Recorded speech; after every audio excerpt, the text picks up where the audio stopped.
I love it. Part of the Art Davie Show. The Art Davie Show. Well, the Art Davie Show converges here a little bit. Welcome to the Clint Cronin Show. Clint, a pleasure to be here. Pleasure's all mine. Pleasure's all mine. A legend. You started a little something called the UFC, the Ultimate Fighting Championship. The author of Is This Legal? Which is essentially a history of the 4-year period that went into starting what is now the most popular up-and-coming sport on the planet, possibly the galaxy, because I haven't seen anything bigger than UFC. They haven't shown us what they have on Mars. They might have something. I'm not sure. But what we have right here in this hemisphere is quite possibly the most important or most significant contribution to the sports, or the change in professional sports we've had since maybe the NFL and the American Football League merged, right? Since we got Herschel Walker in the NFL, I don't know. I think this is bigger because even Herschel Walker wound up fighting in MMA. So. That's right. For Donald Trump. For Donald Trump, that's true. Who was my roommate at New York Military Academy in 1962 and 1963. I read this. So you're a 4-year veteran of the U.S. Marine Corps. Yes. So in part during your stay in the Marines, was Donald Trump enlisted as well? Or no. Okay, so this is your post-military training, or? This was actually a boarding school, a high school. Trump was there starting as, I believe, an 8th or 9th grader, and I came in as a sophomore in our junior year at this boarding school in New York Military Academy. We were roommates for a semester from September of 62 through January of 63. So I was 15 and Trump was 16. So we were just kids. And he was a very successful cadet. He was an excellent athlete. He was a 3-letter guy. Soccer, football, really wasn't great at football, but baseball, he was the star. He was probably the best thing on the team, and in his senior year, he became the captain of the team. I can see that. He's a taller fellow. He looks like he stays in pretty decent shape.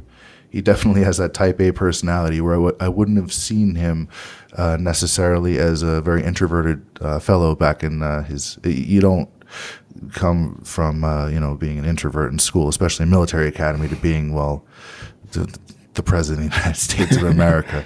Whether you love or hate the guy, if you look at him since the early 80s, he's been on fire. He's been in the public eye. He's been a mainstay in pop culture. He's been probably the answer to a Jeopardy question every year for the last 35, 40 years or something. And now he's the president. So, man. So Donald Trump, and he grew up in Brooklyn, and so I grew up in Brooklyn. Donald grew up in Queens, and actually Jamaica Estates, which was an upscale neighborhood in Queens. His father, Fred Trump, was very well known in the New York area. In fact, both my grandfathers worked as a carpenter and a house painter for the Trump organization because they built a ton of homes, Clint, right after World War II for a lot of returning GIs. Fred Trump was a big builder, not even so much in the 5 boroughs of the city of New York, but in Nassau County, places like what became Levittown and Wyandanch and Mineola. So Trump's family was very successful, and it was only years later when I picked up a book called The 400, which was about the 400 richest families in the United States, and I see the Trump name, and I'm going, wow, I didn't realize that Don Trump was that wealthy. Oh, yeah. Growing up on the East Coast, you certainly saw the name everywhere. I mean, Atlantic City was 20 minutes from, or 30 minutes from the house, right down the expressway, Parkway to Expressway. Mm-hmm. I had one of his earlier autobiographies or biographies. A friend of mine just had it lying around the bathroom, and I'd see it there. And this is before iPhones and iPads. And so he actually read on the can. So I read most of his book, and he's had a pretty decorated career. I mean, he basically got his first loan for his first building from his father, who was Correct. a very successful landowner, builder, developer. He bought up a lot of properties, tenements and things like that. And now you see things like Trump Towers today, which is essentially an extension of his father's work on a much grander scale, obviously. So everybody sees now the political side, and it's unfortunate because his contribution to New York, to New Jersey, and it was pretty substantial. And he was a big deal on the East Coast. He was they had him involved with wrestling. They were over in the Trump, I think the casino, the Taj Mahal for a few of the WrestleManias back in the day. He was a huge deal to people on the East Coast, and I didn't know anybody didn't like the guy. When you look at his career, I think one of the most significant things is that, like Ronald Reagan was an actor who transitioned to politics, Trump was a reality star for a very successful franchise that he partnered with Mark Burnett, The Apprentice. So you're talking about 16 seasons on TV. As great as Trump was at manipulating the media when he was a celebrity figure as a builder and hotel manager, owner in New York, New Jersey, he became even bigger and more media savvy as a reality star. So you're looking at a guy who really understands how to zero in on the public's interests and passions and to address them. So his early involvement with the WWE or promoting a boxing match that Tyson may have been in is only one of the few steps on the road to becoming a real media savvy, smart guy. I feel like he's always been fairly current in terms of just having his ear to the ground and being connected to sort of the next big thing, having the wherewithal to sort of transition from what he was doing with, obviously Miss Universe is huge, very successful franchise, and but then he did attach himself to reality TV and push himself to being one of the biggest reality TV properties in a very congested industry. You have the Kardashians, you have The Real World, which would have been the real kickoff of that. You had The Ultimate Fighter, which is the first real athletic competition, which stemmed from the UFC.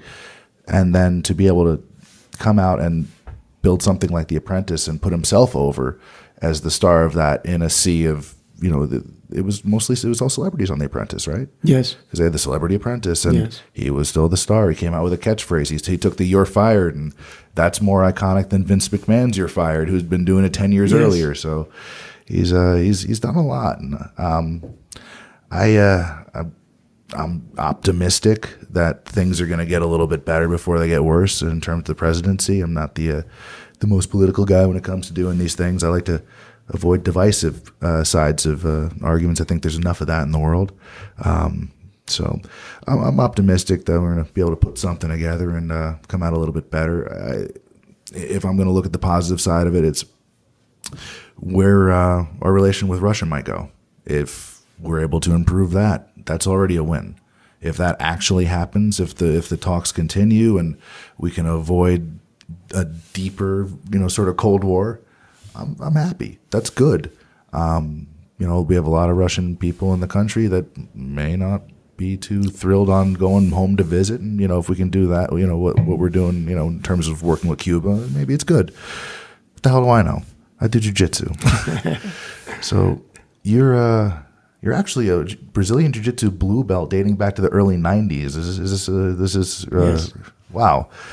And so you wound up approaching Rorion and the Rickson and the Gracie family in the very early 90s with this idea to have the best fighter, basically the Street Fighter or Bloodsport video game, to take style versus style and just fighter versus fighter and just figure out who is the best in the world, what's the best style in the world. How was this received by the Gracies initially when you brought it to them? I was ignored basically by Rorion for about a year and a half. Very friendly, very affable, great teacher, by the way, with great social skills, great jiu-jitsu skills. But he had been approached by so many people, Clint, about doing something with the Gracie Challenge. Now, the Gracie Challenge was this $100,000 winner-take-all that he had come up with. And quite frankly, nobody had ever come up with $100,000. And quite frankly, Rorion at the time didn't have $100,000. So it had gotten him a magazine article by Pat Jordan in the September '89 issue of Playboy. In fact, that's where I discovered the Gracie family, because at the time I was working for an ad agency, and my boss's clients were looking for some new ideas. And my boss brought me into a couple of meetings and wanted me to see if I could come up with some crazy spitball ideas. One of them was for something that I called the world's best fighter. I had been thinking about this since I had been in the Marines. I enlisted in 66, got out in 70, served in the Pentagon, served 11 months, 9 days in the Republic of Vietnam. And back in the day, Clint, guys would sit around, jarheads would sit around and talk smack about, could Bruce Lee have beaten Muhammad Ali? What would happen if Sugar Ray Robinson fought, Chuck Norris? And there was always this great debate, about the martial arts. I had been turned on to Taekwondo when I was in Washington, D.C. at the Pentagon. A young corporal named Ron Butcher brought me over to June Ree School. And I found out I wasn't the most flexible guy in the world, hip-wise and leg-wise. But I had done a little boxing when I was back as a kid in Brooklyn, a Catholic youth organization. And I was fascinated by this idea. So back in the late 80s now, when my boss brought me in this ad agency to some of his clients, I ran this world's best fighter idea by one of them in particular. It was a beer importer. They brought a lot of Mexican beer into the United States for a fairly young Hispanic and Asian clientele. And quite frankly, they thought, yeah, it's crazy and wild, but wow, it could be very expensive and it'll probably be pretty illegal. So it got passed on. On the other hand, I wound up with a file folder full of information about the martial arts in America, who, if anybody, had been doing any kind of mixed match bouts. In fact, what was the history of mixed match fighting? So I had done my homework, Clint, on things like Gene LeBell versus Milo Savage in '63. What is wasn't it Muhammad Ali against and Antonio Inoki in '76? Gene LeBell was the referee for that. Yep. Now, I read this article, Clint, in Playboy. My secretary, Joy, at the ad agency had pulled the article for me on, at that time there was no internet, but you could go down to the Torrance Public Library and pull these things up in the files. And at the same time, I began doing a lot of research on pay-per-view because while I had heard from Horion that a lot of people had said, let's do a video. We'll have your brother Rickson out at the beach fighting a kick fighter or a Taekwondo guy, and we'll tape it and we'll sell it at Blockbuster. I myself thought and knew that the Blockbuster formula was coming to an end. Brick and mortar video stores were, in a sense, on their way out. And I was fascinated by pay-per-view. So I had two original ideas. One was a tournament. 3 fights in one night, a single elimination tournament. I looked up all these other sports that did these elimination tournaments, things in golf and so forth, and I thought, this is cool. So those were my two ideas, pay-per-view and a tournament. So I had been coming and talking to Horion on and off for a year and a half. My class was on Tuesday night. The guy who had a class right after me was film director and screenwriter John Milius. Nice. The legendary John Milius. And John and I, were pretty close in age, and John wanted to be in the Marine Corps, which I had been in for 4 years, but John had a problem with asthma and was never able to enlist. So John and I sometimes would hang out in Horion's office after the class, and we'd go to the juice bar first, pick up a smoothie, and we'd sit down and we'd talk smack about fighters, warfare, the military, and so forth.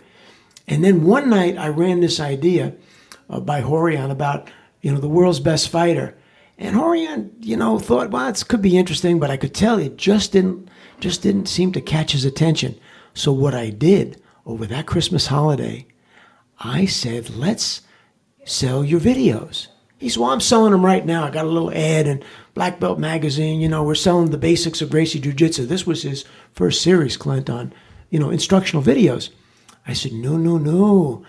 I know how to do a direct mail campaign. The agency that I was working for, virtually within walking distance of the Gracie Academy, was the Creative Direct Marketing Group.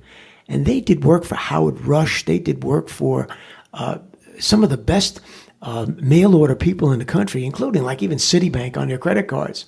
So I was selling as a package $15,000, $20,000 ad campaigns to do a direct mail campaign. I said to Horion, I'm going to do it for you for nothing. All you got to do is pay for the printing. He said, how does that work? I said, well, I explained it to him. They didn't do things like that down in Rio de Janeiro. No. Right? So, bottom line, we did a mailing, and in 6 weeks it brought in $150,000 US.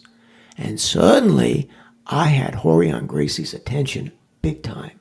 Nice. When I walked in his office after that, he said, what else we going to do? I said, we're going to do all kinds of stuff. I said, but from now on, ain't no more freebies. He said, what do you mean? I said, well, this one was a freebie. I needed to catch your attention. From now on, we got to make a deal. He had never done business where he paid anybody the kind of commission that I proposed. I think I wanted 30%. We settled on 22.5 off the top. Oh. So he had never done that. But I said to him, now we're going to do the world's best fighter.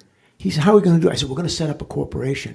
I said, we're going to do an LLC. I had done my homework, Clint, found out that Colorado had a loophole in their law that allowed bare knuckle fighting.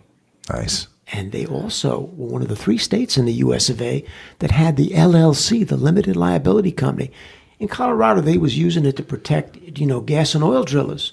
Guy put in $10,000. If the well blew up, you're only vulnerable as in a lawsuit to the $10,000. So I figured for a fighting show, if we might, God forbid, we ever had any injuries and so forth, this was a good way to do it. So Rickson and I decided to form a partnership. I went up to Colorado. I incorporated. I got us an accountant. I got us an attorney. And as I say in my book, Is This Legal?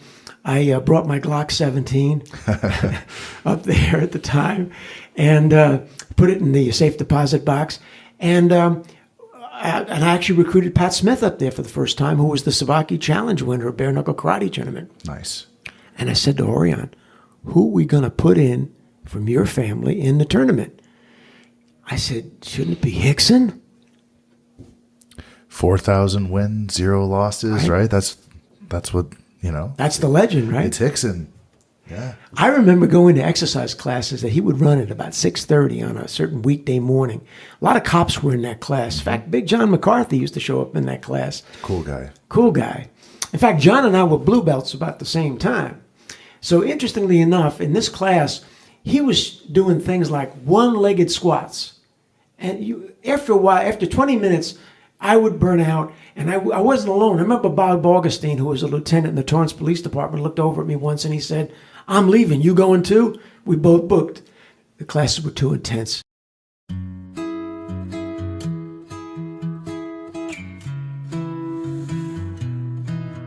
Tão natural quanto a luz do dia, mas que preguiça boa me deixa aqui à toa. Hoje ninguém vai.